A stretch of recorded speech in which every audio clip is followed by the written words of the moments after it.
Olá pessoal, tudo bom com vocês? Aqui é o Wagner Borges, estamos começando o programa Falando de Espiritualidade, aqui no Projeto Farol, dentro do podcast Planeta, do canal Planeta, e nosso programa de todas as terças-feiras a partir de meio-dia.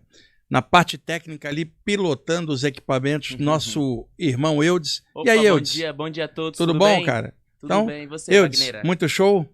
Cara, nem tanto, mas tô aí na correria, canetando, escrevendo pra outras pessoas. E o seu Instagram, tá bombando? Tá, até que tá bom, acertei uns vídeos aí, tá que legal, né? Bom, pessoal, é o seguinte, na semana passada eu respondi perguntas do chat, aqui ao vivo, e ficaram faltando algumas e eu fiquei de responder hoje. Só que deu um problema técnico ali, culpa do Eudes, é claro, é sempre dele. Como sempre. E não está conseguindo acessar o chat da semana passada. As perguntas não eram tantas assim que ficaram por responder. Então peço um favor para vocês.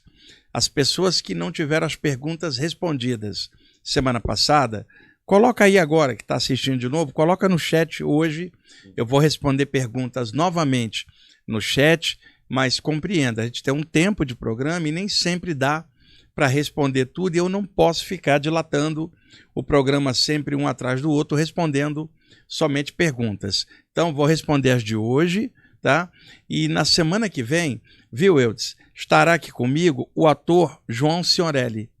O João Ciorelli trabalhou em várias novelas da Globo, fez várias peças de teatro e ele já esteve lá no IPPB fazendo o personagem Gandhi, pela paz. Teve também fazendo Fernando Pessoa, poeta português, e agora ele está fazendo Chico Xavier, com trechos com o Dr. Bezerra de Menezes. E aí é uma peça linda que está sendo realizada aqui em São Paulo. Eu tive com o João no domingo passado, num evento, e aí convidei ele para vir no programa. Então ele vai vir ao vivo aqui, vai estar aqui comigo, e ele vai poder responder perguntas também aqui ao vivo, relativo ao trabalho dele, às coisas dele. Então hoje a gente vai fechar as perguntas do chat. Se ficar faltando, não tem como responder semana que vem, porque o João vai estar aqui e na semana seguinte eu vou trazer algum conteúdo. Sim. E queria dizer que que geralmente às vezes o pessoal comenta, o Eudes pulou minha pergunta. Eu vi a sua pergunta, só que às vezes a pergunta é tentando traduzir sonho, significado de algumas coisas, ou então, o que você acha do trabalho de tal pessoa? Também não dá. O Wagner também não vai dar opinião própria sobre pessoa, nem ler sonho, nem opinião de outras pessoas. Então, realmente, quando tem esse tipo de pergunta, eu pulo e parto para a próxima, que é sobre pessoal, projeção, é assim, evitem sempre três coisas. Pergunta sobre política, Eudes, que se entra numa polêmica muito grande. O programa nosso, o foco é a temática espiritual. Pergunta sobre trabalho dos outros. Fulano disse isso, fulano disse aquilo. Gente, cada um filtra tudo que cada um diz.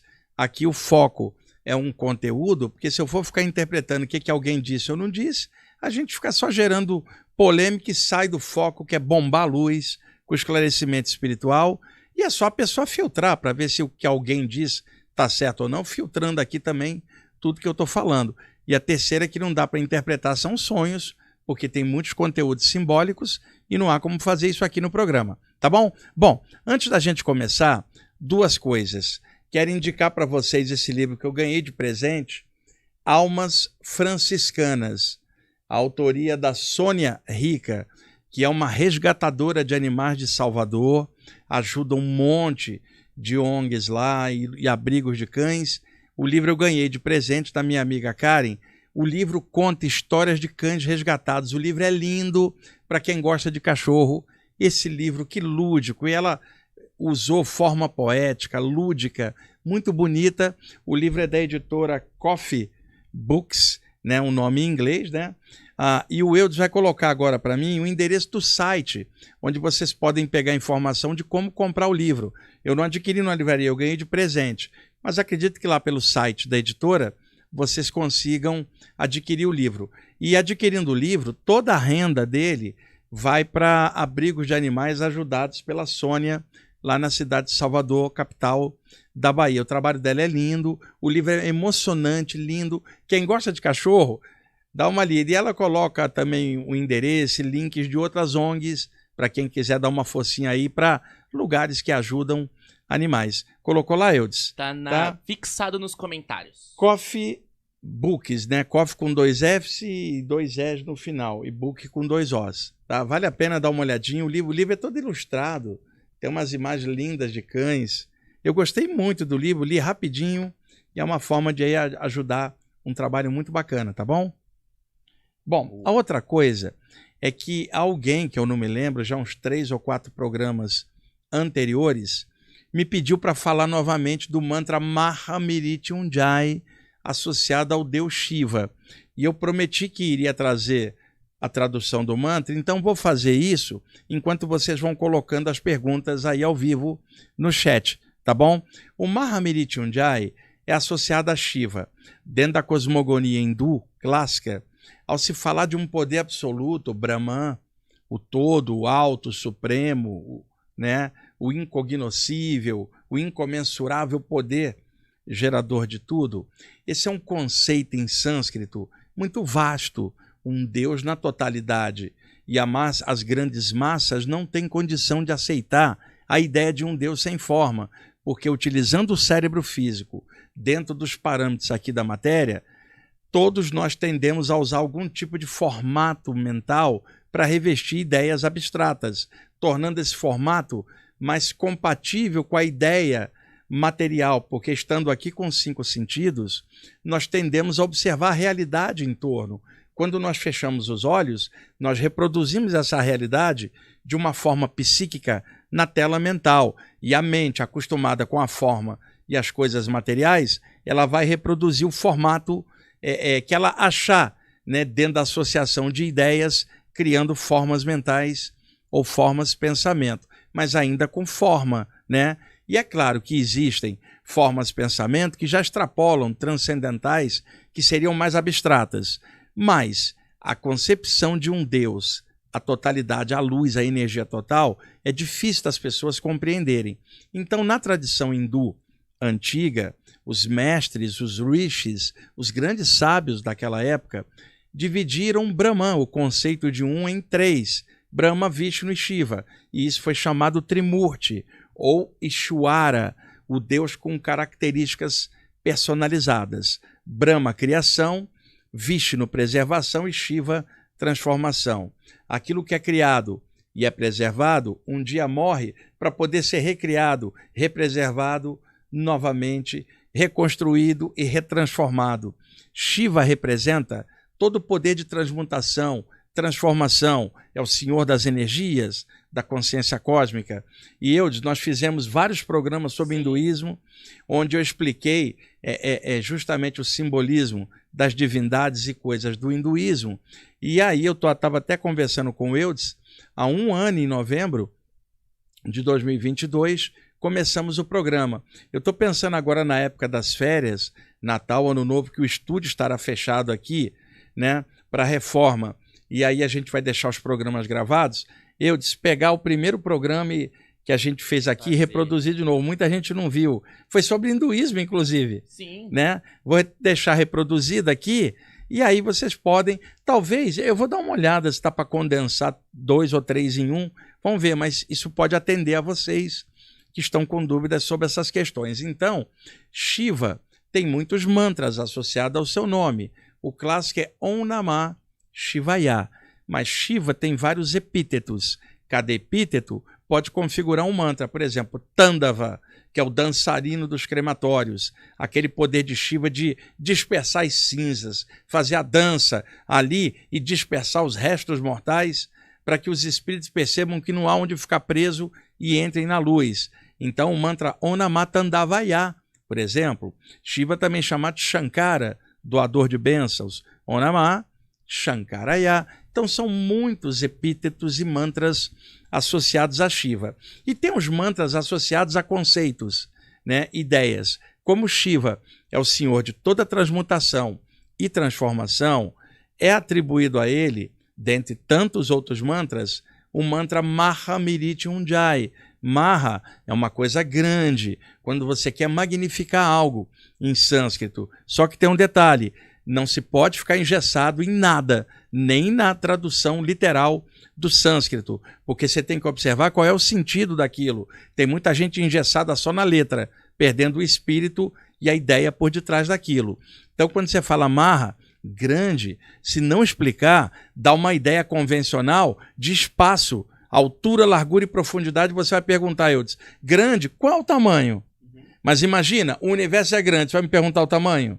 Deus é grande, você vai perguntar o tamanho? Então não é no sentido espacial de algo de tal grandeza, não. É no sentido de magnificar, uma coisa incomensurável, uma coisa totalmente magnificada. Agora, a tradução em sânscrito, Maha, grande. E Shiva muitas vezes é chamado Mahadeva, Deva, divindade, grande Deus, grande ser divino. Então, Maha, significando que esse é um grande mantra. Mirichu, Mirichu, o deus da morte, né? Tudo que se associa com a ideia da morte. E Jai, Ojaya, é vitória, né? Glória. Unjai, vitorioso, glorioso. Então, quando você fala Maha Mirichu Unjai, é o mantra daquele que venceu a morte. Eudes, muita gente, por confundir a palavra Mirichu, que é a morte, eu tenho medo desse mantra que é a morte. Mas não é a morte do corpo, é a morte do ego, a morte da ignorância.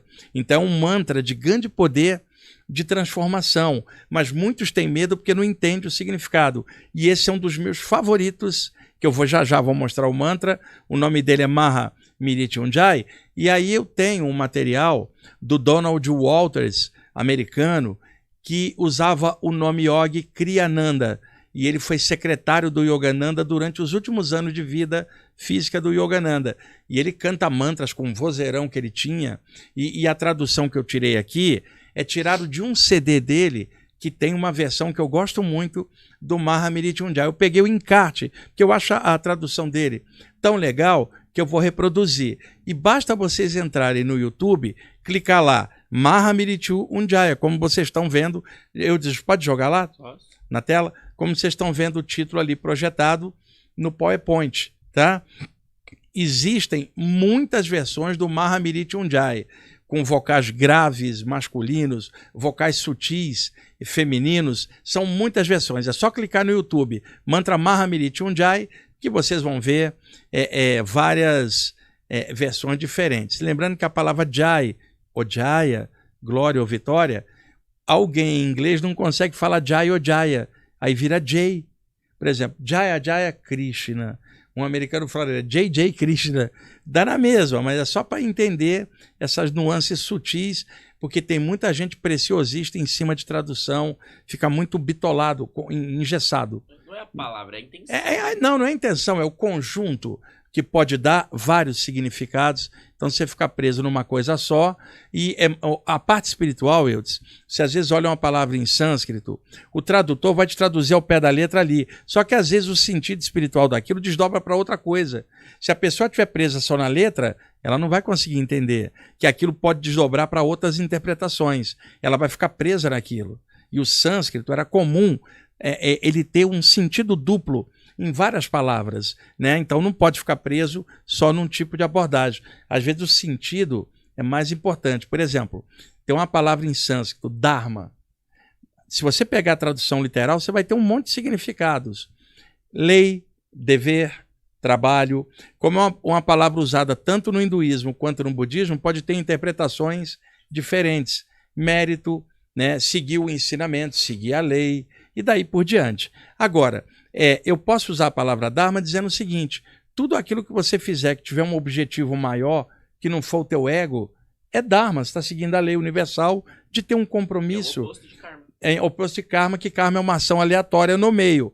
Dharma é uma ação com um objetivo, muitas vezes plasmado antes de você descer, você vem cumprir ele aqui, uma programação reencarnatória, uma missão de vida, né? Então, a palavra Dharma poderia ter vários significados. Aí alguém pega o significado, por exemplo, só hindu, do sânscrito, vai ser diferente do budista, que também está usando a mesma coisa. Então, não dá para ficar engessado. E o Ramakrishna, no século XIX, ele dizia, a versão de Dharma dele era assim, Eudes, seu Dharma é ser humano.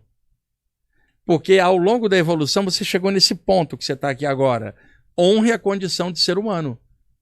Você não é pedra, não é vegetal, não é animal, você é humano. Honre esta condição. né? E seja o melhor ser humano que você puder. Esse é o seu Dharma. Aí alguém preso no sânscrito chega e fala, tá errado. Não, o sentido está completamente correto. Então é só um aviso. E a tradução aqui, ela está também nesse sentido conceitual. Pode não ser exatamente o que o dicionário diria, mas é o sentido do que o Shiva diria para o devoto. Vamos lá. Dentro de cada um de nós existe um espaço de pura felicidade. Nenhum estresse, nenhuma preocupação, nenhuma doença, somente felicidade.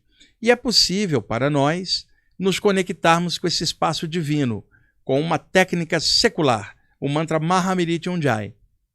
Um mantra tão poderoso que, ao cantá-lo, ele cria uma vibração divina no interior de nosso ser. Esta vibração acende um fogo interior que consome toda a nossa negatividade e purifica todo o nosso sistema, deixando-nos calmos, em paz, felizes. Conforme o poderoso som cósmico deste mantra pulsa através de cada célula, cada molécula do nosso corpo, ele rasga o véu da ignorância que nos faz acreditar que somos incompletos e nos torna conscientes da nossa própria divindade. É um mantra que é tido como rejuvenescedor. Evoca saúde e riqueza, uma vida longa, paz, prosperidade, contentamento, imortalidade.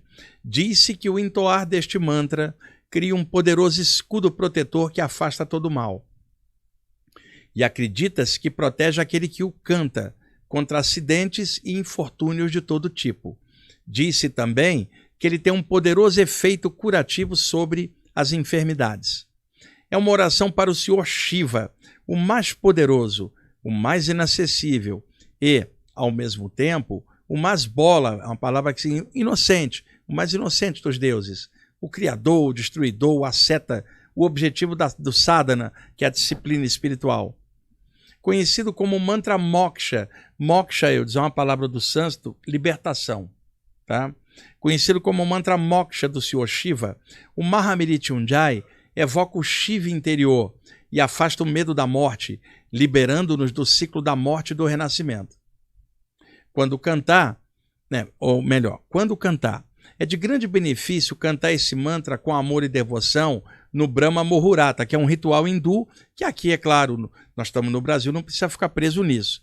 Mas você também pode cantá-lo a qualquer momento, no ambiente puro, com benéficos resultados.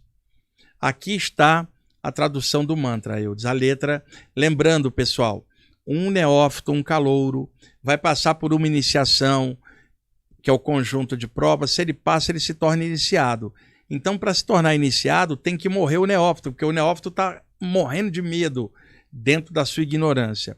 Na iniciação, revela-se o arcano, o segredo, e ele perde o medo e se torna realmente alguém realizado na luz. Então, para que alguém se torne iniciado, ela tem que morrer como ignorante anterior neófito. Então, é a morte da ignorância, ou a morte do ego, não é a morte do corpo, literalmente, porque muita gente morre com o corpo físico aqui, passa para o outro plano viva como espírito e continua cheia de tranqueira, porque não houve morte da sua ignorância. Então, o Mahamrityunjay, ele evoca esta força de Shiva que transmute, né, e mate o ser enferrujado, ignorante, medroso, arrogante, para transformar no iniciado, no yogi, no mestre realizado, no rishi, alguém com a consciência cósmica, com uma expansão de consciência, alguém na luz. Então, o mantra fala Om Triambakam Yajamari Sugandhim Purtivardhanam Urvarukam Ivabandhana Mrityo Mokshya Mamrita. A primeira linha, Om, é a vibração do eterno que está em tudo, entra em todos os mantras. A palavra Triambakam ou Trayambakam, dependendo se é um brasileiro que está falando em inglês, né? Triambakam, tri de três, né? E Triambakam significa aquele senhor dos três olhos. Lembra, Eudes, que Shiva tem um terceiro olho na testa? Quando você fala Triambakam, você fala assim, aquele poder divino do senhor dos três olhos, que é Shiva, né? Na linha, vamos lá na última linha, Mrityo, morte. Mokshya vem de moksha, que é libertação. Quer dizer, libertação da morte, que não é a morte do corpo. Quer dizer, está liberto, porque morreu o ego. Está livre do ego, livre da ignorância. Morreu essa parte sua e agora renasce realizado na iniciação.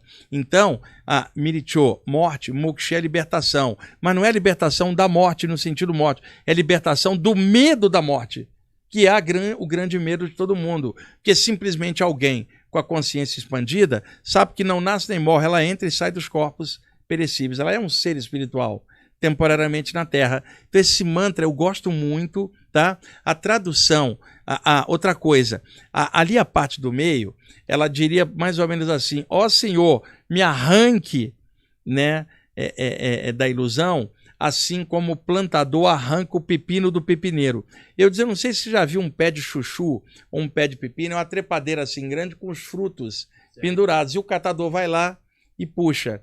Então o mantra fala assim: ó Senhor dos três olhos, me arranca da teia do meu ego, assim como o plantador arranca o pepino do pepineiro. Quer dizer, me tira desta droga, me tira desta ilusão, me mata a minha ignorância e me puxa para a sabedoria. Então é maravilhoso, usando a associação, tirar um chuchu ou um pepino do pepineiro ou do chuchuzeiro. Tipo assim, Senhor dos três olhos, me arranca desta condição ilusória e desperta a minha consciência. Mas para ela despertar, primeiro precisa morrer a ignorância. Que lindo isso aí, né? Essa é a tradução assim por cima que eu estou dando. Agora a tradução do Donald Walters, o Kriyananda. Pode ir. Significado: nós veneramos o Senhor Shiva, aquele dos três olhos, Triambakam, que é cheio de fragrância. Inclusive, fragrância em sânscrito é chamado Ganda. E aí muitos yogis falam o Ganda de Shiva, quer dizer, o aroma de Shiva, o perfume de Shiva, normalmente associado ao incenso de sândalo. É uma metáfora. Nós veneramos o Senhor Shiva, aquele dos três olhos, que é cheio de fragrância e que nutre todos os seres, que ele possa me libertar da morte, da moksha, em favor da imortalidade, assim como o pepino maduro é arrancado da sua prisão, da trepadeira. Olha que lindo, né? Pena que aqui no YouTube, né, Eudes, se a gente colocar o YouTube corta, senão colocaria o mantra aqui cantado, mas o YouTube corta, não tem como. Então peço quem quiser, entra no YouTube e clica, a mantra Mahamrityunjaya, que aí ela vai ver essa versão do Donald Walters e muitas outras que ela pode gostar. O conceito por detrás desse mantra, ele é maravilhoso. Acho que tá bom, pode fechar. E eu só passei isso aqui, eu já tinha passado há meses antes aqui, porque uma pessoa pediu para eu voltar nesse mantra, então estou mostrando ele aqui com mais detalhes para vocês. E aí agora eu vou passar a responder as perguntas do chat, tá?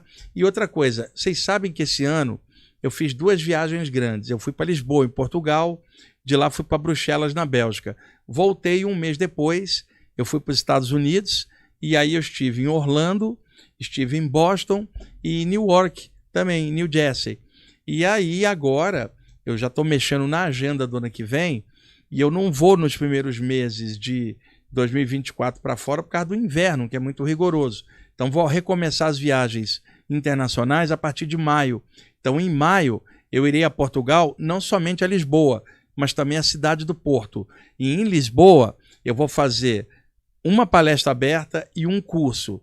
E logo depois vai ter um congresso grande que eu vou participar como um dos palestrantes internacionais. E eu vou passar na cidade do Porto também para fazer 1 ou 2 palestras. E vou passar também em Bruxelas para fazer 2 ou 3 palestras. E aí depois tem vários convites que eu vou escalonar as datas. Tem uma possibilidade, viu, Eudes, para Londres, na Inglaterra, e Dublin, na Irlanda, né? E aí depois vou voltar aos Estados Unidos.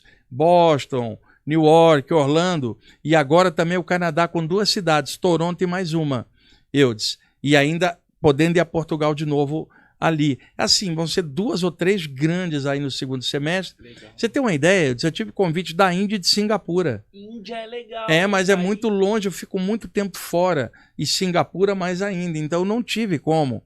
Porque eu largo o trabalho aqui em São Paulo. Quando eu volto, o trabalho está todo acumulado, Eudes. E outra, tem que gravar os programas aqui antes, gravar os programas da Rádio Mundial e deixar tudo aqui e largar as turmas grandes que eu tenho aqui. Quando eu voltei de viagem mês passado, em outubro, eu tô atolado até agora, cara, e eu trabalho com editoras, faço livros, é complicado às vezes, a agenda é muito apertada, mas vamos ver, até lá vai vir, virão outros convites, né? Eu vou vendo na medida que dá, e eu vou a março em Curitiba, primeira semana, depois eu vou a Caxias do Sul, tem também Recife, em abril um congresso, tem um monte de coisa para fazer, e o ano que vem vamos ver se leva o Eudes Ananda para lá, né? Vou dar uma palestra. Bom, vamos lá no chat? E quem não conseguiu acompanhar toda essa data, porque foi bastante data que você passou, onde a pessoa pode ir para acompanhar toda a sua agenda? No meu Instagram, eu coloco lá, e também no site do IPPB. O meu Instagram é @WagnerDeloy_Borges. Eu não respondo lá, o Diego toma conta para mim, é sim de mensagem, tem mais de 100 mil pessoas lá, o canal do YouTube tem 230, cara, eu recebo muita mensagem, fora os meus alunos, eu não dou conta de tanta pergunta, aí eu não tenho como individualmente responder, nem fazer coisas online, porque é muita coisa, né? Eu não dou conta de tudo, tá bom? Então, e vamos lá, vai lá em cima no chat. Certo. A primeira é que não vai dar pra você ver daí, porque o site tá bem na frente, os Coffee Books. Mas a Andréia, ela pergunta: boa tarde. Sabemos que o suicídio é penoso para o espírito. O autossacrifício também, onde a pessoa se coloca em uma situação fatal ou tira a própria vida para salvar a vida de outra. É, o seguinte, dar a vida pelo outro não é suicídio. Sim. É um ato de extrema entrega, viu? Não é suicídio. Agora, tirar a vida para salvar outro, isso aí não tem, cara. Tem sim, como você, vendo uma pessoa em risco, se coloca no lugar dela para salvar ela. Quer dizer, a pessoa não está tirando a vida, ela está salvando a outra. E aí é totalmente diferente. E como eu contei no programa anterior, a ideia do suicídio, ela traz a ideia da autodestruição da pessoa. Então ela traz o bojo de formas mentais que trava o corpo espiritual dela, além da energia também segurar. É diferente nessa condição, Eudes, onde uma pessoa pula na frente para salvar outra, ela não tinha formas mentais de autodestruição. Ela não está querendo fugir de nada, ela foi tentar salvar alguém. Há uma diferença enorme disso. Agora um detalhe, olha só, Eudes, se você é um estudante espiritual e doa a sua vida para salvar do outro, tá? Você na verdade está doando só o corpo, porque morrer você não morre, você é um espírito, e você já sabe disso. Então, por detrás da doação da sua vida, pode estar indo inclusive uma coisinha do teu ego assim, dou minha vida e ganho o plano espiritual superior. Então, sabe qual é a maior doação que existe? A do materialista. Porque se ele dá a vida dele pela sua, ele está dando tudo que ele acredita e que ele acha que tem, porque ele não acredita em nada. Foi 100% de doação. O estudante espiritual sabe que ele não morre. É 50%, está doando só o corpo. Sim. Porque ele sabe que vai estar vivo. O materialista não, a doação é total. Dá tudo de si. Tudo de si, incondicionalmente. Então, essas coisas só para refletir, tá? Mas suicídio é a ideia de autodestruição, de você buscar destruir o veículo físico, enquanto que dar a vida pelo outro é um ato espetacular de você tentar salvar o outro, tá bom? Certo. Vamos lá. A Agueda pergunta: Wagner, como deve ser o relacionamento com a nossa criança interior? O melhor possível, porque se perder a criança interior, tá lascado. Eudes, você é comediante, você faz stand-up geniais. Se você perder tua criança interior, você vai ficar chato e seco. É verdade. Você não vai conseguir a verve, a alegria, cara. E muita gente achou que a adultidade era ficar de cara amarrado e fechado e não rir mais. Ser amargo, né? Nada. Seriedade é estado de consciência. Você pode ser uma pessoa muito alegre e muito séria, dentro da perspectiva do que você faz. Teu caráter é sério, mas a sua maneira de lidar com a vida é lúdica. A gente não pode perder isso, senão vai perder a piada, a canção, o poema, vai ficar muito chato. Então tem que lidar com a criança interior, que não é ser irresponsável ou imaturo, porque a criança interior ajuda você a ser responsável, porque te equilibra. Então não podemos perder a risada, a criança interior, a música, a canção, senão nós vamos ficar muito chatos. É verdade. Vamos lá. O Fabrício Guilherme pergunta: professor, como construir o Antakarana? Antakarana. Pela meditação. Tem alguma técnica de visualização? Não, Fabrício, a melhor forma de Antakarana, cara, cresce, melhora com você mesmo. Porque eu conheci gente que queria ficar fazendo isso, tinha meditação, fazia visualização e no dia a dia não perdoava ninguém, cara. Então, não estava alcançando Antakarana nenhuma. Antakarana é o seguinte, Eudes, Karana, em sânscrito, é causa. tem várias traduções, mas se refere à causa por detrás das coisas, que é o divino, né? A palavra anta tem várias traduções, e aí não pode ficar preso na letra. Por exemplo, anta pode ser, vamos dizer, o final de algo, o término de algo, que se fala final. Mas, por exemplo, você pega o Vedanta, que é um sistema, um dos grandes sistemas surgidos no hinduísmo, muito baseado nos Vedas e nos Upanishads, que é a parte final. Então, os Upanishads, o conhecimento dos rishis da velha Índia, eles foram colocados ao final dos Vedas, que já existiam há séculos, como parte final dos Vedas. Então, você fala Vedanta, um sistema que muitas vezes trabalha mais nos Upanishads do que nos Vedas. Então, ele trabalha com a parte final dos Vedas, que são os Upanishads. Só que eu gosto do sentido fio ou ligação, que não é exatamente a palavra anta como final, mas como fio. Quando eu falo isso, vários tradutores, né, e antropólogos usam o mesmo sentido. Os Upanishads, no finalzinho dos Vedas, eles são o fio que te liga à sabedoria que está em cima, que são os Vedas. Se eu falo Vedanta, final da sabedoria. Mas eu posso dizer aquilo que te liga à sabedoria, no sentido de uma conexão. É aí que entra o sentido de Antakarana, que é mais usado em contextos ocultistas, né? Karana, causa, e anta seria final da causa. Pô, como? Causa não tem final, é tudo, não é início, meio ou fim, é tudo. Mas se eu usar o sentido de ligação ou fio, aquilo que te liga à causa maior, Antakarana. Então, o que liga o ser ao divino não é a visualização ou tentar construir um veículo mental ou um fio de conexão com o absoluto. Se faz isso crescendo, despertando a própria consciência e recuperando a própria espiritualidade, a natureza espiritual, que ela seja uma só com você aqui e agora, que você esteja unido, né, com a sua própria causa, que é o eterno, e você é parte disso. Então não fica presa à questão de visualização ou técnica de ligação, de Antakarana. Simplesmente vai crescendo, cara. Melhora o que você puder. E é claro, utiliza a visualização e várias técnicas se você quiser, mas entenda, é o teu caráter que liga você à causa maior, que é a sua fonte inicial. O Antakarana real, a palavra karana, a causa, o eterno, sua origem, da qual você é parte. Anta, final ou fio. Aí você escolhe o que te parece mais lógico. Colocar a palavra anta como final para causa que não tem fim não tem a menor lógica. Coloca aí no sentido ligação, fio. E aí se alguém que estiver olhando, estiver preso ao sânscrito, vai falar, tá errado. Não, você que tá errado, porque tá engessado somente na tradução.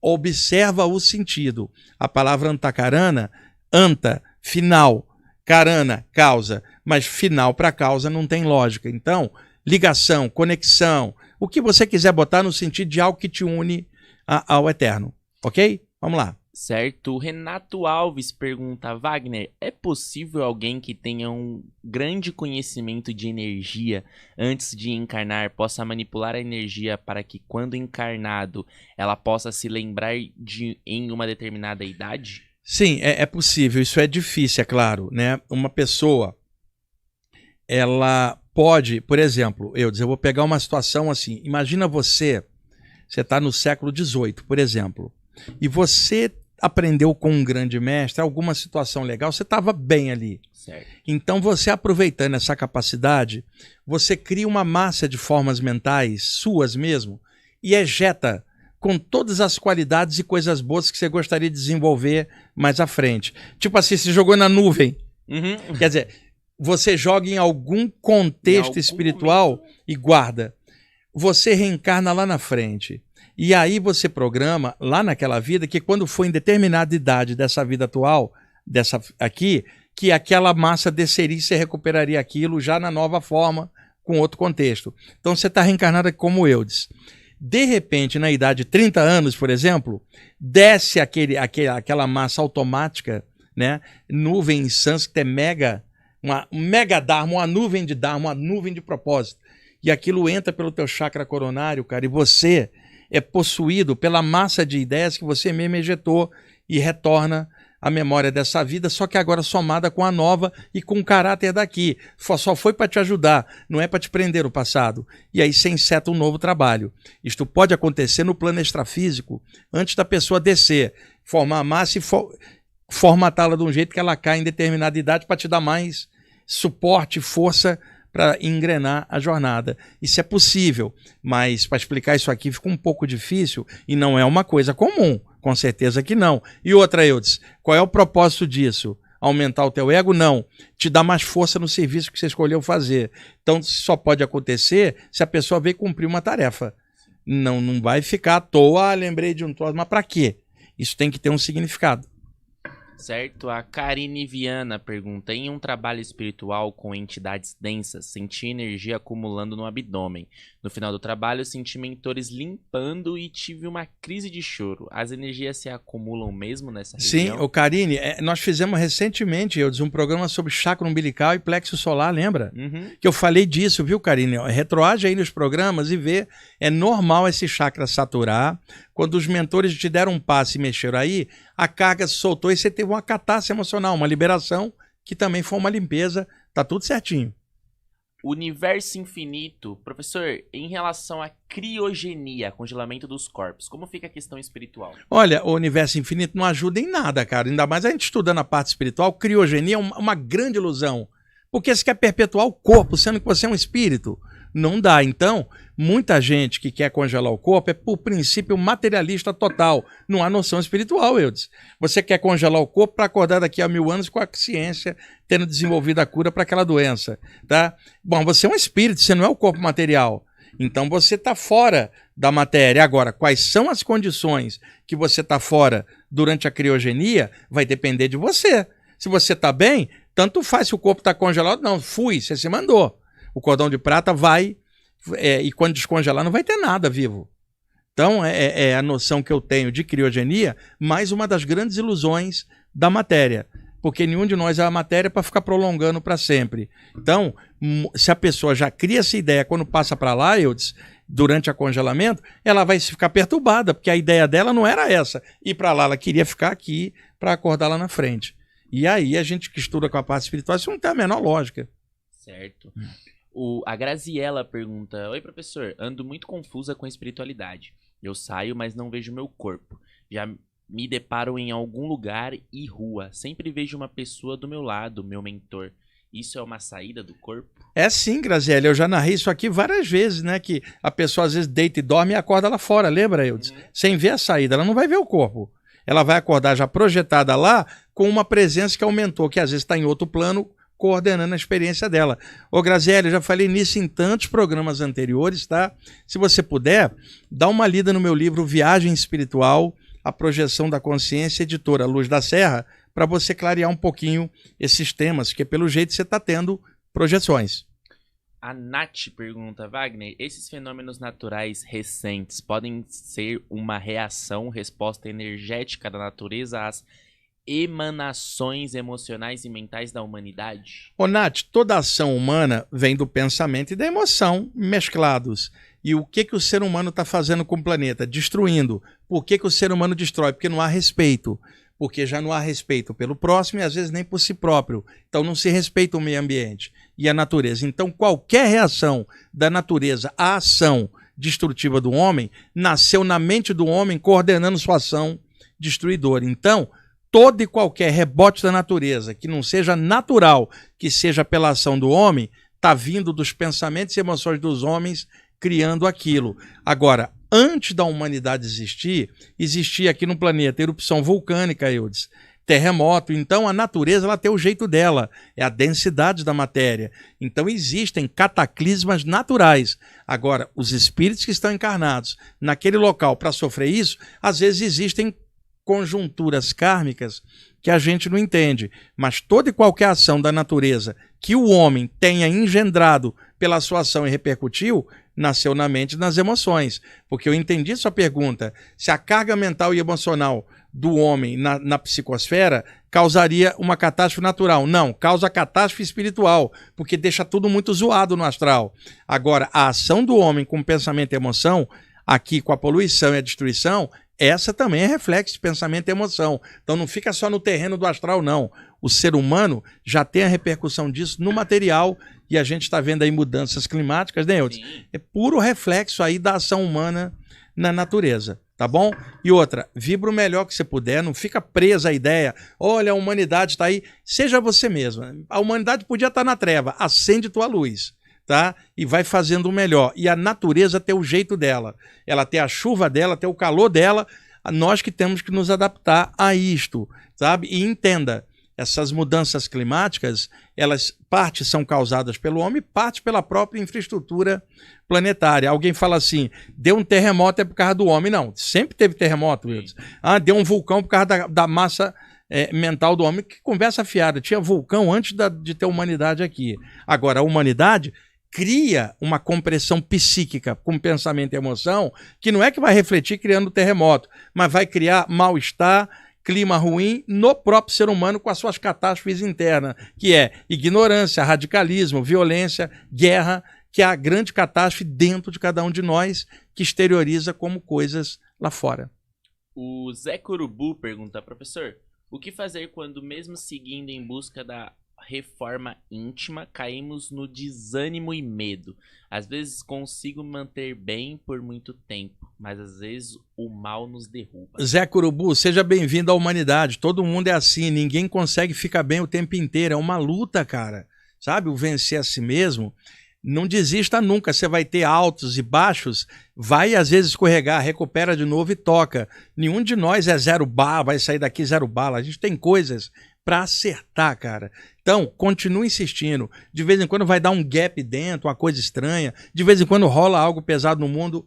Cara, se você perder o valor de consciência que você tem, você está solto no mundo sem parâmetro. Então, um conteúdo de consciência dentro te ajuda a atravessar a loucura que é a vida por aqui. Viu, cara? Faz o melhor possível. Não tenta virar anjo, missionário. Não se cobra uma perfeição que nenhum de nós tem. Simplesmente se cobre apenas o seguinte: vou fazer o melhor possível. Eudes, todo dia, gradativamente. Às vezes vai dar, às vezes não vai dar, mas eu vou estar sempre tentando. Isso é o que dá para fazer, cara. Não dá para fazer muito mais não, viu, Zeca? Faz o seu melhor. O Mike Moura pergunta, professor, pode dar uma dica de como se projetar quando tem acoplamento áureo? Não ficou claro. Acoplamento áureo que é a conexão entre duas pessoas, tá? E acoplamento áurico não tem a ver com a saída do corpo. É uma conexão entre pessoas aqui ou às vezes até lá. Mas pelo jeito ele misturou um pouco uma coisa com a outra. O Mike, faz a pergunta aí no chat lá para baixo, dá um contexto para mim, para eu entender o que você está falando na relação ao acoplamento áurico-projeção, qual que é a dúvida, porque são duas coisas diferentes, tá? Vamos lá. A Giovana Fonseca pergunta, existe fazer projeção quando ignorantes conseguir sair em projeção? Calma aí. Realmente tá assim mesmo. Existe fazer projeção tá assim quando ignorantes conseguir sair em projeção, ir em lugares e causar desequilíbrio no corpo espiritual. A pergunta dela tá confusa, viu, Giovana? Clareia melhor tua pergunta. Não entendi aqui.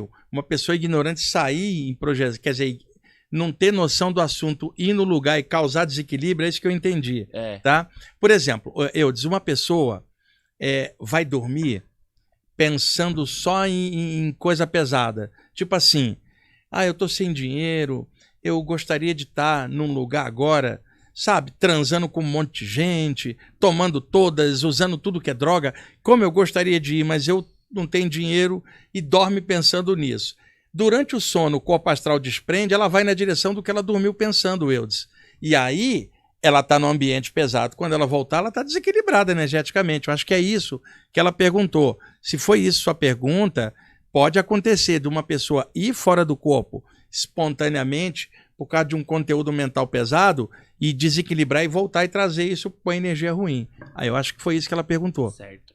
A Paula Cristina pergunta, que livro bacana, também tem um trabalho independente de resgates de cães e... ela tá falando do livro que você indicou. Sim. Aí a pergunta vem, o Rama melhorou? Espero que sim. Manda boas vibrações para ele. O Rama tá ótimo, viu, Paula? Obrigado por você perguntar. Rama é seu cachorro, né? Rama é o meu filho, cara. Que cachorro? É meu filho. Filho? O Rama é meu cachorro, que é meu filho. Ah, tá. Achei que eu tinha chamado seu filho de cachorro. Não, eu chamo o cachorro de filho. Tá. É diferente, né? É o seguinte, o Rama, ele teve aí uns meses atrás uma pancreatite. Ele tá com 14 anos já e ficou internado uns dias, ficou ruim e recuperou completamente, viu, Paula? Obrigado aí por você ter perguntado. Vamos lá. O Ateliê Regina pergunta, às vezes vamos em lugares onde sentimos que a energia não é legal. Para nos limpar de qualquer energia densa que possamos ter absorvido, basta trabalhar os chakras ou tem outra forma? Regina, trabalhar os chakras é uma das formas, mas pode-se usar a energia das mãos para se aplicar, fazer uma autoaplicação, independentemente do método que você queira usar, tá? Pode-se usar as mãos e dar um banho de luz com as mãos no corpo, pulsar a luz nos chakras, irradiar a aura, fazendo ela crescer, tá? Mas é sempre legal ter algum método de limpeza para você não ficar com resquícios energéticos de coisas pesadas. Eu disse, por exemplo, você vai no centro da cidade, tá? Eu não estou falando quem trabalha lá, você mora no outro bairro. Você resolveu ir no centro da cidade. E o centro da cidade de São Paulo está meio pesado por causa da Cracolândia e tal. Então você vai lá. Quando você volta para casa, você sente um cansaço um pouco a mais, que são as partículas de sujeira no ar no centro da cidade. Assim, não estou falando de algo espiritual, um ambiente poluído, partículas de sujeira. Quando você volta, fala, preciso tomar um banho, estou me sentindo meio sujo. Extrafisicamente é a mesma coisa, num lugar pesado, partículas de prana, de energia poluídas, elas aderem no campo áurico, na energia. Quando você chega em casa, você precisa se limpar, senão essas partículas causam canseira. Um banho, na maioria das vezes, acaba limpando. Mas às vezes a carga era tão pesada que você precisa de algo a mais.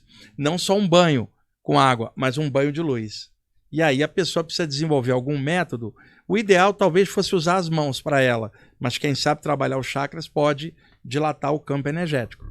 Certo. Pierre Carlo pergunta, o mito de Ganesha você já nos contou, mas a cabeça de elefante tem algum significado específico? Tem, o Pierre Carlo, o elefante é o animal mais forte do planeta.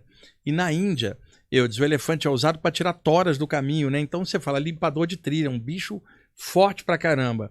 Então, ao imaginar, por exemplo, a terra e a energia entrando pela base da coluna, você fala elemento terra. Qual é o animal mais forte da terra? O elefante, né?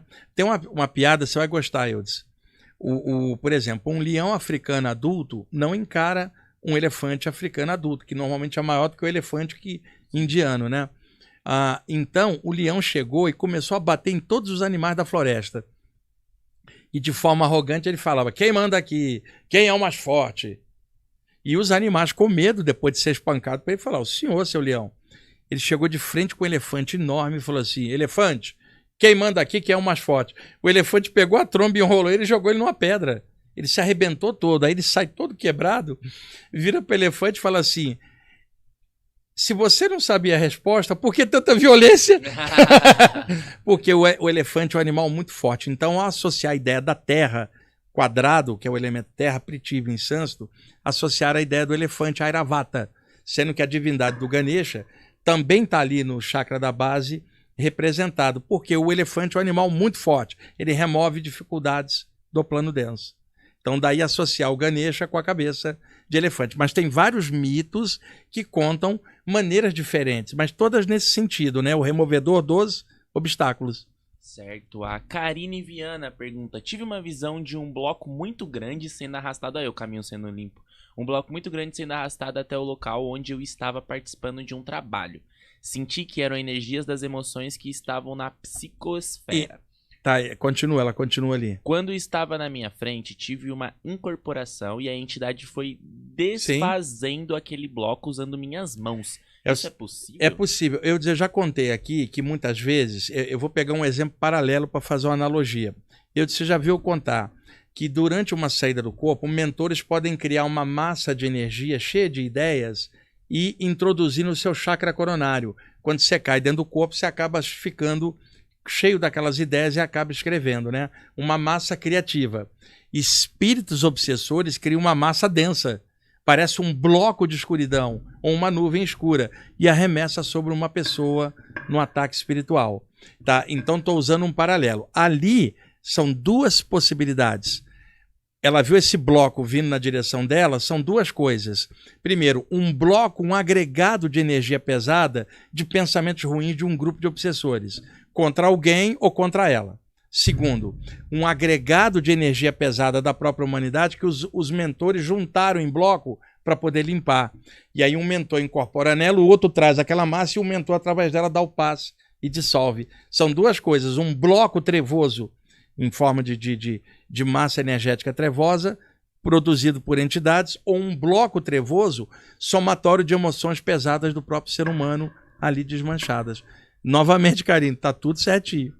Certo. O Sérgio Paz pergunta, professor, depois da morte do ego, ele continua existindo? Os gurus como Yogananda tinham ego? Ô Sérgio, a morte do ego é a expansão da consciência, cara. Se a pessoa tá aqui e ainda tem individualidade e se expressa, ela tem ego, mas o ego já não a domina, que é o caso de grandes mestres, tá?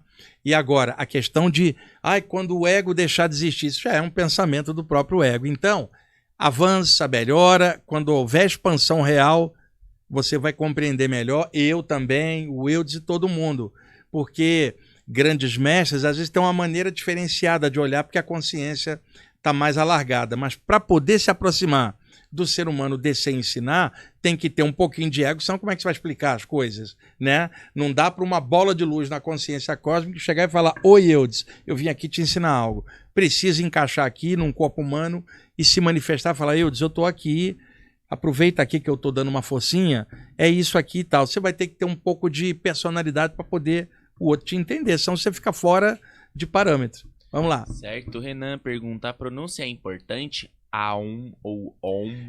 Há uma pequena diferença. O A1 são os 3 estados de consciência, vigília, sono sem sonho e o sonho. Vigília, Vaishvanara, que é o fogo solar que dá vida ao corpo. Taijasa, o sonho, esplendor, uma coisa que não é real. E também Prajna, que é o sono sem sonho. Então essas 3 letras, já transliteradas para caracteres latinos, do caractere Devanagari para cá. A-U-M, vigília, sonho e sono sem sonhos. Os 3 estados, A1.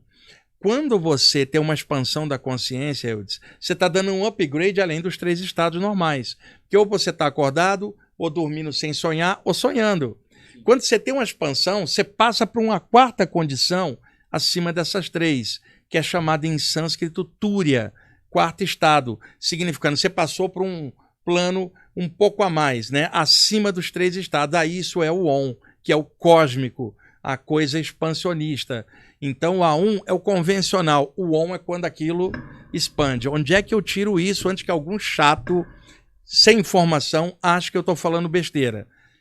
Entra nos Upanishads, a parte final dos Vedas, que é referência para qualquer estudo de hinduísmo, em 2 capítulos, Mandukya e Aitareya. Lá está a definição de 3 estados com uma elevação, que é o 4º, chamado Turiya. Eudes, o discípulo chegava para o discípulo e falava assim, mestre, como eu faço para encontrar Brahman? E o mestre falava, entra no 4º. O cara ia para o 4º meditar, e não era esse 4º que estava sendo falado. Entra no 4º, vai além dos 3 estados, para um 4º, dá um upgrade, que aí você percebe o universo. Esse é o OM. Então, por isso se fala o A1, OM, mas uma coisa leva a outra, numa transcendência. É só para explicar a pequena diferença que tem, porque se eu ficar com a parte do A1, é só o aqui. O OM é a transcendência. No final é a mesma coisa, mas com variação, como você está vendo. Tipo, nós estamos aqui, encaixados, tá? A hora que houver, por exemplo, nesse estado que eu estou aqui, eu percebo que eu sou uma gota. Expandir a consciência e percebo que gota é oceano.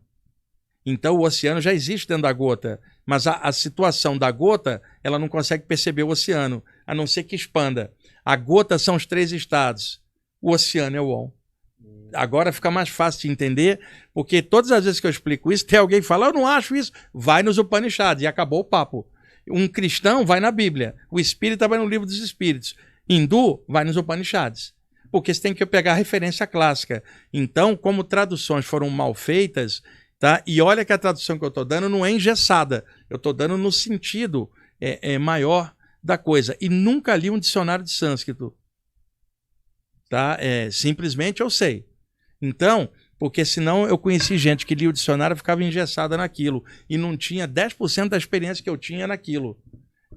Já diretamente eu já sabia daquilo sem ter lido. Então é legal ler, mas não ficar preso na leitura. Então, A1 torna-se o OM. Tá? Os 3 estados podem dar um 4º estado que é um upgrade naquilo. Tipo assim, o Fusquinha pode virar Ferrari. Ambos são veículo, o motorista é o mesmo, mas a condição é diferente. Você ok? falou aí de sonho. Faz tempo que eu não tenho um sonho. Tipo, é bem raro eu sonhar. É normal isso? Será? Tem gente que sequer lembra sonhos. O cérebro tem mecanismo de apagar as imagens oníricas do sonho porque elas são virtuais. Então ele cria, apaga, cria, apaga. Você tem vários sonhos toda noite. Onde é que isso é provado? Nos laboratórios do sono, onde isso é comprovado tecnicamente pelo movimento ocular, que é o REM, Rapid Eye Movement, em inglês, que é o movimento rápido dos olhos, porque na tela mental está cheio de imagem de sonho. Todo mundo sonha de 4 a 10 sonhos por noite, é a média mundial nos laboratórios do sono. Mas a maioria não lembra sequer de um, porque como é virtual, ele faz, apaga para descarregar a mente. Você sonhou que estava milionário, acordou, está pobre como sempre. Porque aquele estado de milionário era uma ilusão, uma criação da mente. Você está na realidade, aquilo dissolve. Era virtual. Vamos lá. Certo. O William Leite pergunta, professor, nos ensina sobre cremação? Olha, William, eu não posso te ensinar sobre cremação. Cremação, quem pode te ensinar é o pessoal do crematório, né? É cremação de queimar o corpo da pessoa? É exato, é isso que ele está perguntando. Era alguma outra referência. Na Índia, a cremação é feita há milhares de anos, Eudes. Quem nasce na Índia é indiano. Quem segue o hinduísmo é hindu. Você pode ter um indiano que seja materialista, cristão, muçulmano, mas a maior parte da população hindu. E os hindus cremam os cadáveres há milhares de anos. Na Índia, você pode ter uma área de influência muçulmana ou cristã, onde há cemitério, mas a maior parte do país segue o hinduísmo, e aí você vai ter a cremação dos corpos como uma incineração para acelerar o processo. Então, a cremação, eu vou deixar ordens para o meu corpo ser cremado. Eu estava outro dia dando uma palestra contando isso, alguém falou assim, você vai ser cremado? Eu falei, não, quem vai ser cremado é o corpo, eu não, eu sou uma consciência, eu já sei disso, tenho o menor medo, a saída do corpo me tirou tudo isso. Eu sei que eu não sou o corpo, mas eu valorizo o corpo quando eu estou dentro dele, mas na hora que eu saio, eu sei que eu não sou ele. Então, se eu já sei disso em vida, imagina após. Não vou ficar olhando o corpo, fui, estou caindo fora, entrando na luz. É o que você tem que fazer. Então, o medo que a pessoa tem é mais ocidental, sim, por uma questão cultural, que eu não estou dizendo que é certo ou errada, é apenas outro jeito, tá? Mas a cremação, eu vejo espíritos hindus, vários. Obviamente que os cadáveres deles foram cremados um dia. Eu não vejo nenhum deles sequer chamuscado. Quer dizer, cremar o corpo deles não matou nem queimou a eles. Isso é se fosse assim, quem desencarnou no edifício Joelma, clássico naquele incêndio, estaria todo incinerado lá de lá. Isso é uma besteira. É muito mito em cima. Certo. Vamos lá. Tem que ter apego sobre essa carcaça não, até porque ela é feia, né, Wagner? Olha, nossa, toda. É para ter carcaça linda só em outro lugar mais avançado. Porque o Chuang Tzu, e eu falo Tzu para ter uma pronúncia mais aportuguesada. A minha amiga chinesa fala Chuang Tzu, né? Ele era muito bem-humorado. Ele falava assim, por trás de todo o rosto, seja branco ou negro, ocidental ou oriental, jovem ou velho, bonito ou feio, por trás de todo o rosto tem uma caveira. E a morte vai mostrar. Então, qualquer beleza passageira aqui de forma física, cara. Então, a beleza real, ela não é vista nesse plano. É o caráter da pessoa, cara. Quando ela sai, o corpo físico, esse caráter está na luz dela refletida. Só que aqui embaixo nem sempre isso é visto. E aí a gente julga o outro pela aparência. Isso é uma besteira enorme. Mas fica calmo, você vai ser bonito um dia em outro lugar. Vamos lá. O JV. Ainda mais com esse cabelo hoje que você. Não, hoje meu cabelo. Você botou o dedo na tomada, eu fiz assim no seu cabelo. Hoje eu desisti dele. Ave Maria, tá horrível. O JV pergunta: meditando no chakra Anahata, é o chakra cardiorrespiratório. Ajuda a desenvolver na compaixão e no amor? Sim, JV. A meditação no Anahata chakra, que é o chakra cardiorrespiratório, ela amplia a empatia, o sentimento, o abraço em todos os seres, mas eu conheci gente que meditava no chakra cardíaco como uma técnica. Se é técnica, não tem amor, é só mente. Então a técnica é necessária para entender o que se está fazendo. Mas o amor para chakra cardiorrespiratório é aquilo que manda no chakra, é amor. É por aí que se abre este chakra. O a gente já está com quase 1 hora de programa. Eu vou responder mais algumas, não vai dar para responder tudo, gente, porque daqui a alguns minutos eu vou ter que terminar. Olha a minha vida como é. Eu vou sair daqui e vou lá, eu estou aqui no bairro dos Jardins, onde é o Projeto Farol. Daqui eu vou para o Itaim Bibi, vou pegar um carro e vou para lá. E lá, às 15 horas, eu vou estar gravando o podcast da revista Isto É, com a Rosana Beni. às 3 horas. Eu não sei a que dia que vai passar, mas a gravação é das 15 às 16. Então eu vou ter que sair daqui, almoçar ali embaixo e correr lá para o outro estúdio, né? E aí corro para a noite da aula ainda para o grupo. Olha. E amanhã, para você ter uma ideia, quarta-feira, Eudes, eu vou estar aqui meio-dia com a Júlia. Gente, eu vou estar aqui no programa da Júlia amanhã, meio-dia ao vivo, falando sobre formas de pensamento. Amanhã é meio-dia. Veja, amanhã eu vou estar aqui de meio-dia a 1 e pouca. Vou sair daqui, vou lá para a Rádio Vibe Mundial para gravar o programa da próxima quinta, que eu vou estar numa live, então vou deixar ele gravado.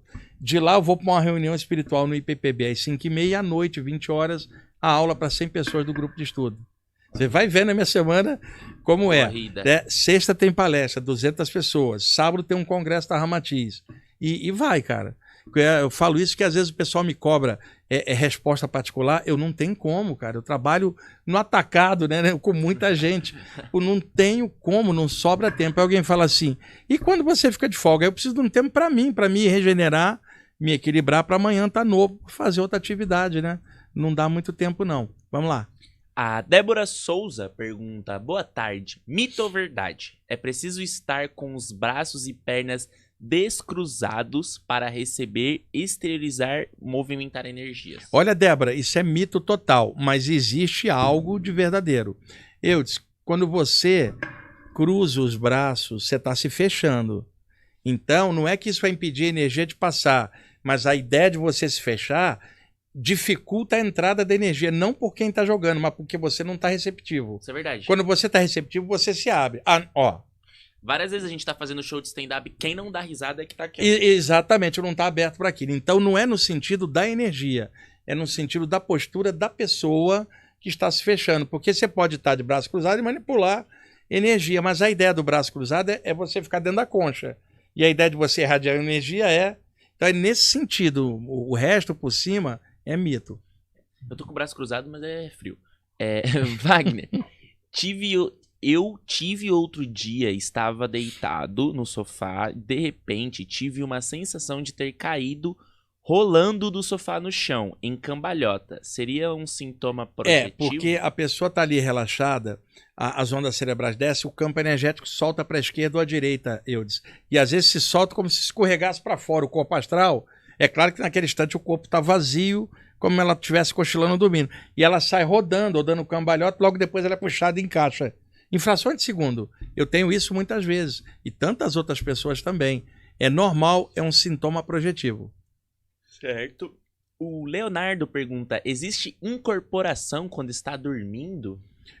Não, ele não especificou direito. Eu já contei isso aqui outras vezes. A pessoa pode ter fenômeno de mediunidade fora do corpo, Eudes. Uma incorporação extrafísica, tá? Enquanto o corpo está dormindo, ela está lá fora. Agora, ela dormindo e incorporar, aí é outra história. Ele não especificou qual das duas, tá?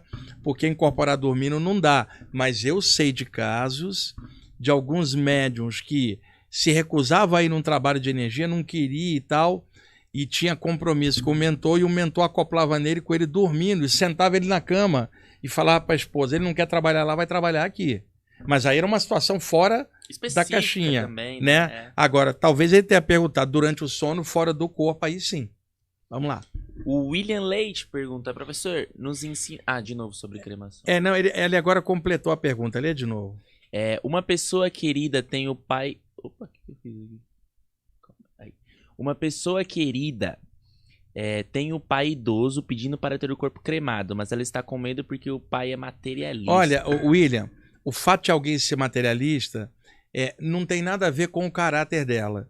E é o caráter da pessoa que determina a média da energia dela, do que ela pensa e sente. Quantos materialistas a gente conhece que são pessoas excelentes, apenas não consegue conceber a ideia de outros planos, mas são pessoas ótimas. Ela vai desencarnar, não vai ficar mal. O caráter dela é legal. Apenas a ideia da imortalidade não passava na mente dela, mas o que vale é a ação e não o que a pessoa acredita. Porque em contrapartida, você pode ter um estudante espiritual que acredita em tudo do lado de lá e só faz tranqueira aqui e vai ficar mal quando passar. Então, se o teu pai, caráter bom, pessoa boa, e ele agora tomou consciência disso no final, pode ser que tenha caído a ficha de uma vida inteira, Eudes, no finalzinho por doença, falou, olha, eu quero que o corpo seja cremado, sabe, sei lá, eu acho que o universo é maior do que eu pensava, Pode ser. Segue o desejo dele, afinal é a passagem dele. Não fica com medo dele ficar preso, não. Porque o que prende alguém não é cremação, é o caráter ruim, dando efeito nas energias e mantendo a pessoa presa. Porque alguém pode ter o corpo enterrado e ficar mal do mesmo jeito lá de lá. Não é questão de enterrar ou cremar. Qual é a da pessoa, qual é o caráter dela. Teu pai é uma pessoa boa, entre qualidade e defeito tentou melhorar, confia nisso. E outra, é a passagem dele, ele tem direito de escolher. Se ele não tiver senil ou com efeito de remédio sem um raciocínio normal e tiver pedindo isso, se ele está lúcido é porque ele tomou consciência de alguma coisa antes da partida. E aí você deve sempre usar bom senso e observar qual é a condição dele. Certo. O Fernando Sami pergunta: boa tarde, Wagner e Eudes. Às vezes, quando tenho algumas saídas conscientes, acontece de conseguir tocar as coisas e até mesmo derrubar. Isso com o propósito de realmente mexer nos objetos, não por falta de educação, mas sim por curiosidade disso ser possível. Me explica, Wagner, por que isso acontece? Detalhe, ele não especificou. Existe uma coisa que é o simulacro da ação. Você está fora do corpo, no duplo do teu quarto, tá? E tem um copo lá. E você vai, em lugar de a sua mão astral atravessar o copo, você faz assim, o copo mexe.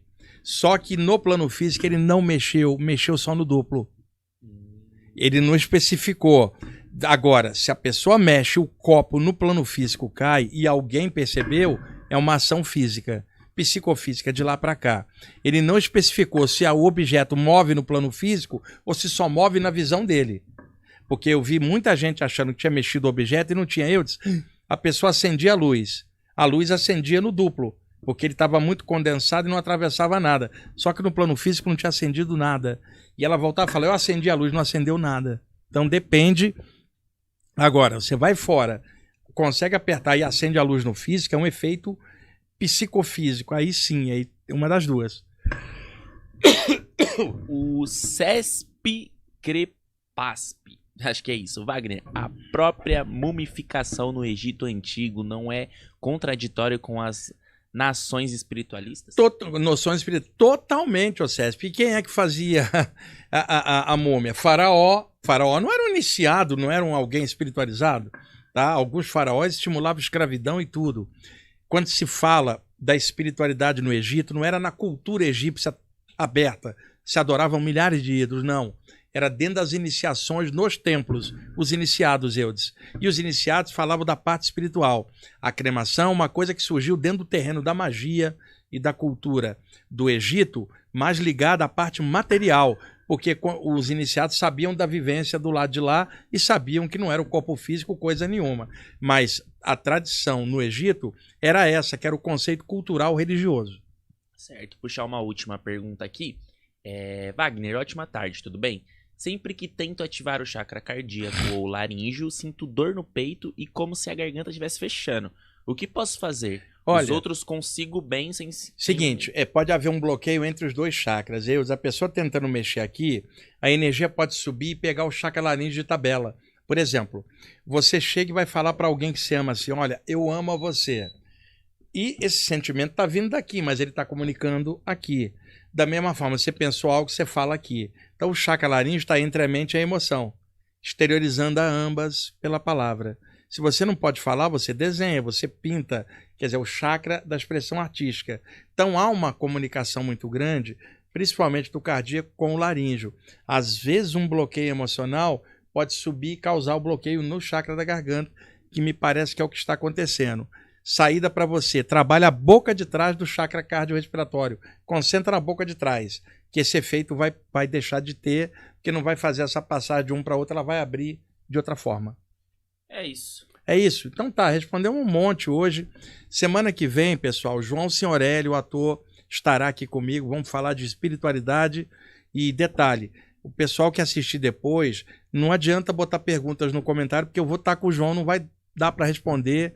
E depois do programa, na sequência, para a semana seguinte, outro conteúdo para eu responder pergunta aí os últimos 3 programas, tá ok? Então, deixa passar os conteúdos aí mais para frente, daqui uns 3 ou 4 programas eu abro perguntas e respostas para não ficar só preso em pergunta e resposta, senão a gente vai ficar o ano inteiro, Eudes, e não apresenta conteúdo, porque às vezes o pessoal cobra, não respondeu a pergunta, mas não é para ficar fazendo isso. As perguntas vêm, mas o conteúdo é mais importante, porque o conteúdo ele é geral, enquanto que a pergunta é só da pessoa. Então a gente vai mesclando conteúdo, pergunta e resposta, mas deixa aí as perguntas stand-by, pergunta o mês que vem, para dar tempo agora de eu fazer alguns conteúdos. Eu disse a Ananda. Certo. Beleza? Beleza, tudo certo. Tudo certo? Fechou. Então tá. Gente, obrigado aí por vocês estarem assistindo o programa. Semana que vem a gente volta. Até mais.